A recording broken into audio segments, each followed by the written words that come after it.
The river was called the River of Tears, and it was said to be haunted.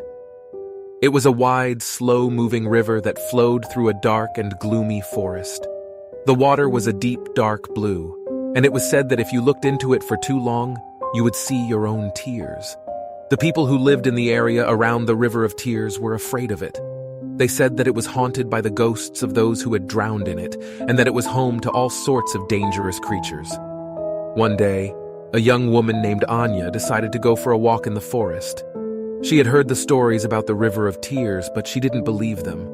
She thought that the river was just a place of legend, and that there was nothing to be afraid of. Anya walked for a while, and she eventually came to the river. She looked out at the dark, swirling water, and she felt a chill run down her spine. She knew that she should turn around and leave, but she couldn't help herself. She was drawn to the river, and she had to know what was inside it. Anya took a deep breath and stepped into the water. The water was cold and dark, and it made her shiver. She started to walk, and the current immediately pulled her downstream. She tried to swim against the current, but it was too strong. Anya was swept away, and she disappeared into the darkness. She never came back. Anya's disappearance was a mystery to everyone who knew her. Her family and friends searched for her, but they never found her body. Some people said that she had drowned in the river, while others said that she had been taken by the ghosts. A few months after Anya's disappearance, a young man named David decided to go for a walk in the forest. He had heard the stories about the River of Tears, but he didn't believe them. He thought that the river was just a place of legend, and that there was nothing to be afraid of.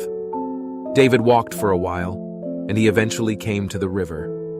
He looked out at the dark, swirling water, and he felt a chill run down his spine. He knew that he should turn around and leave, but he couldn't help himself. He was drawn to the river, and he had to know what was inside it. David took a deep breath and stepped into the water. The water was cold and dark, and it made him shiver. He started to walk, and the current immediately pulled him downstream. He tried to swim against the current, but it was too strong.